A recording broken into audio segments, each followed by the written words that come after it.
Srimad Bhagvatam, First Canto, Chapter 7. The son of Drona punished.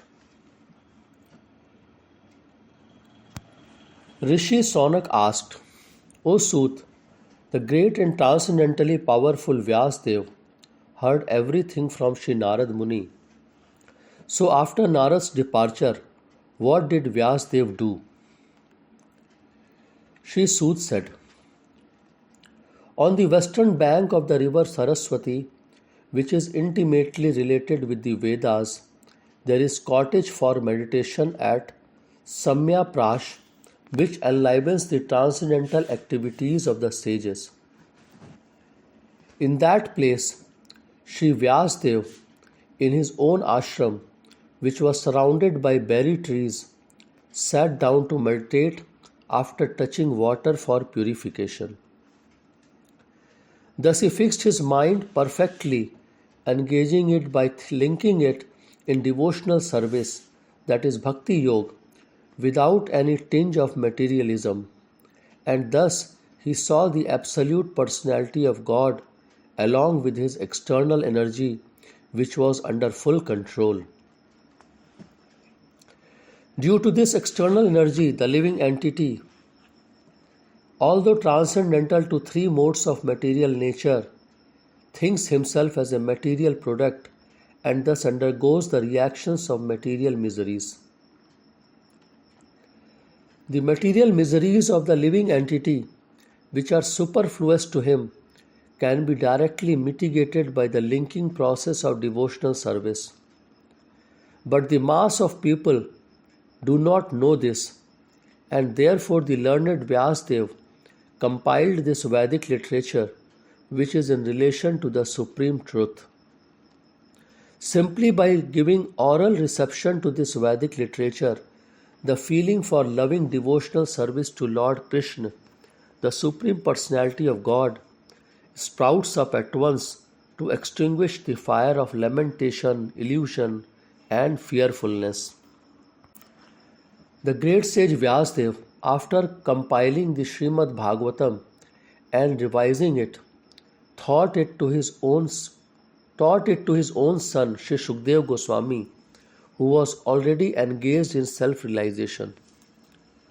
Shri Saunak asked Suta Goswami.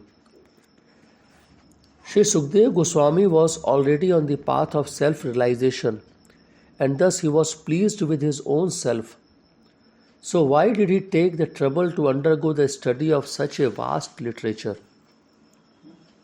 Suta Goswami said, all different varieties of Atma Rams, that is those who take pleasure in the Atma or spirit self, especially those established on the path of self-realization, though freed from all kinds of material bondage, desire to render unalloyed devotional service unto the personality of God.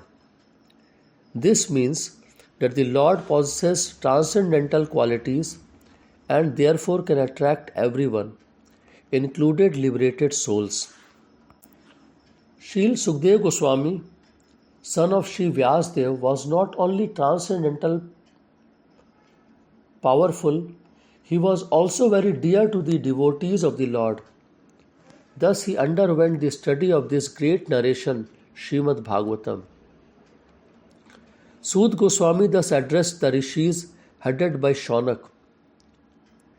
Now I shall begin the transcendental narration of the Lord Shri Krishna's and topics of his birth, activities, and deliverance of King Parikshit, the sage amongst kings, as well as topics of the renunciation of the worldly order by the sons of Pandu. When the respective warriors of both camps, namely the Kauravas and the Pandavas, were killed on the battlefield of Kurukshetra, and the dead warriors obtained their deserved destinations, and when the son of Dhritarashtra fell down lamenting, his spine broken, being beaten by the club of Bhimsen, the son of Dronacharya Ashwatthama beheaded the 5 sleeping sons of Draupadi and delivered the heads as a prize to his master, foolishly thinking that he would be pleased. Duryodhan, however, disapproved of this heinous act, and he was not pleased in the least. Draupadi, the mother of the 5 children of the Pandavas, after hearing of the massacre of her sons, began to cry in distress with eyes full of tears.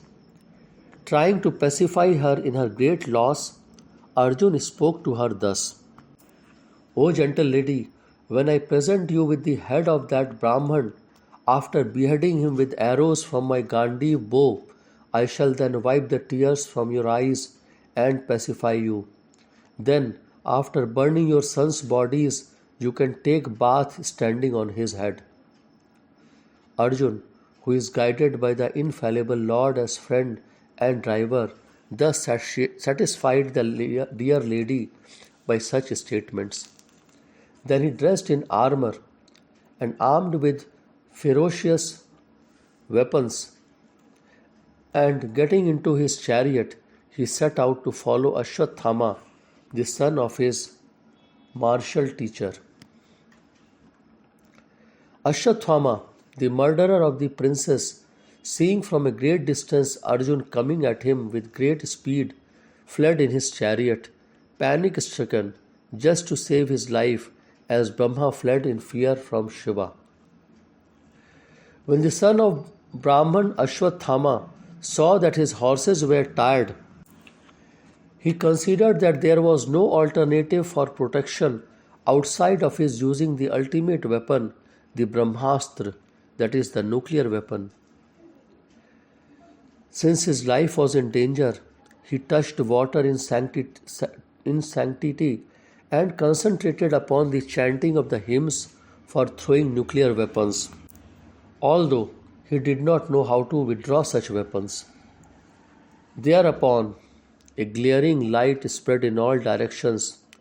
It was so fierce that Arjun thought his own life in danger, and so he began to address Lord Shri Krishna.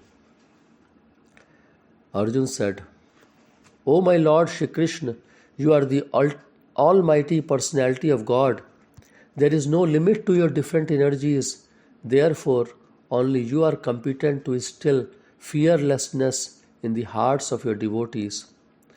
Everyone in the flames of material miseries can find the path of liberation in you only. You are the original personality of God who expands himself in all over the creations and is transcendental to material energy. You have cast away the effects of the material energy by dint of your spiritual potency.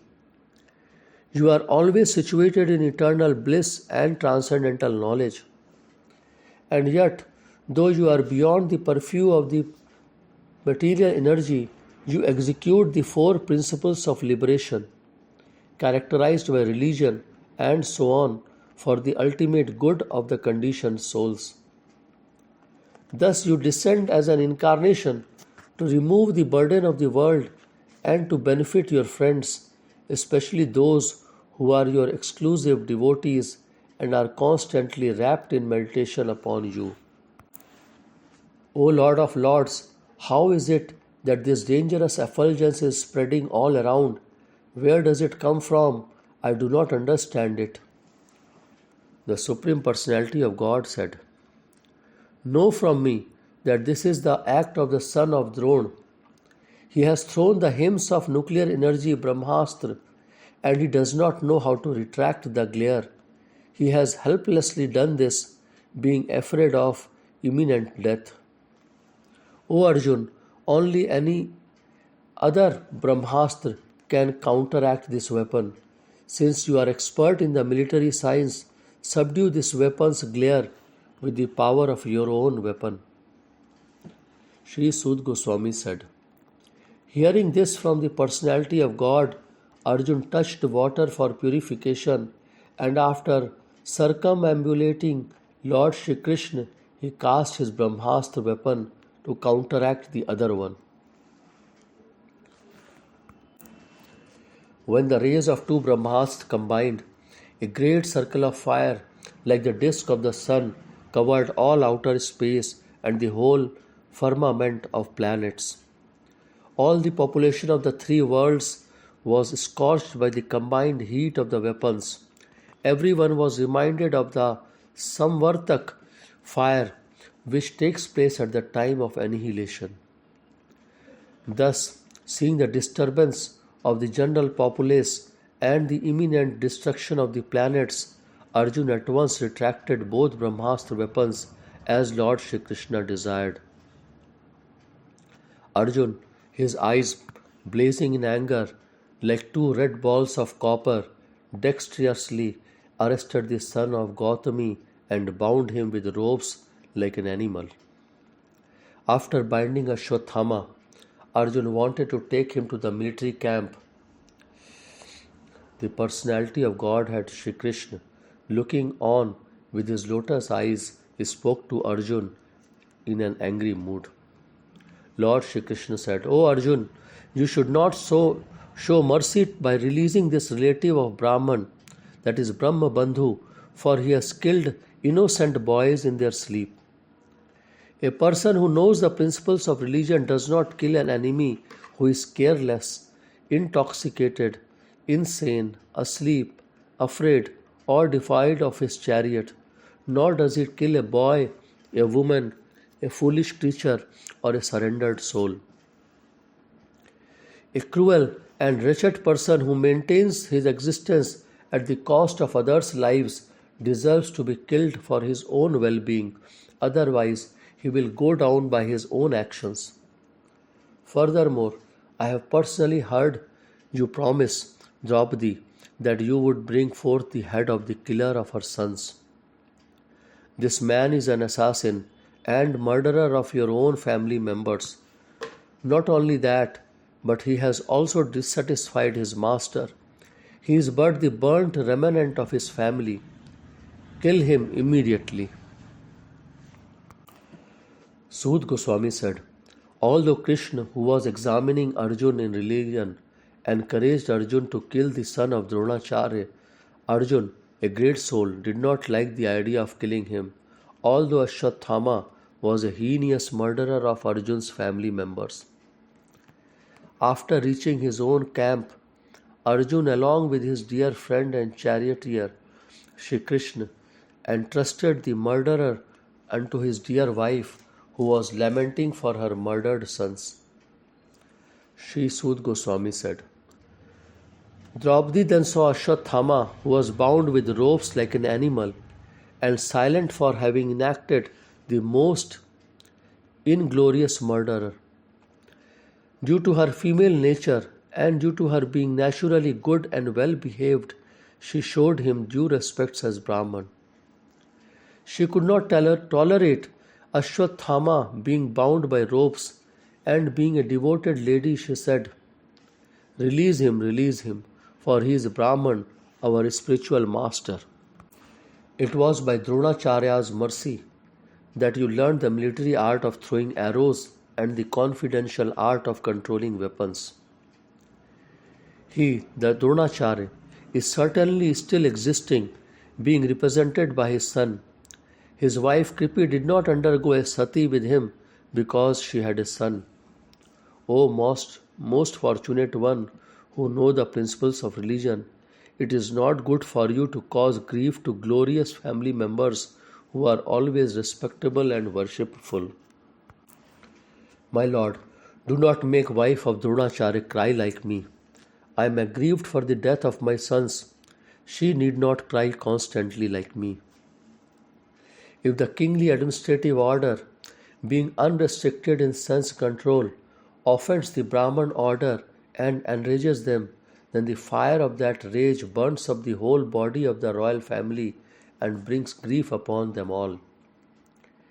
If the kingly had supported the statements of the queen, which were in accordance with the principles of religion, and were justified, glorious, full of mercy and equity, and without duplicity. Nakul and Sahadev, the younger brothers of king, and also Satyaki, Arjun, the personality of God, Lord Shri Krishna, son of Devaki, and the ladies and others all unanimously agreed with the king. Bhim, however, angrily disagreed with them and recommended killing this culprit who had murdered sleeping children for no purpose and for neither his nor his master's interest. Chaturbhuj, the four-armed one, or the personality of God, after hearing the words of Bhim, Draupadi, and others, saw the face of his dear friend Arjun, and he began to speak as if smiling.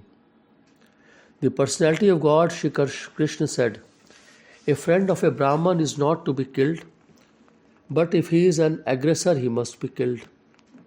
All these rulings are in the scriptures, and you should act accordingly. You have to fulfill your promise to your wife, and you must also act to the satisfaction of Bhimsen and me." Suta Goswami said, "Just then Arjun could understand the motive of the Lord by his equivocal orders, and thus with his sword he severed both hair and jewel from the head of Ashwatthama." Ashwatthama had already lost his bodily lustre due to infanticide, and now, moreover, having lost the jewel from his head, he lost even more strength. Thus he was unbound and driven out of the camp. Cutting the hair from his head, depriving him from his wealth, and driving him from his residence are the prescribed punishments for the relative of a Brahman. There is no injunction for killing the body. Thereafter, the sons of Pandu and Draupadi, overwhelmed with grief, performed the proper rituals for the dead bodies of their relatives. Thus end the Bhakti Vedanta purports of the Bhagvatam, chapter 1st canto, chapter 7, the son of Drona punished.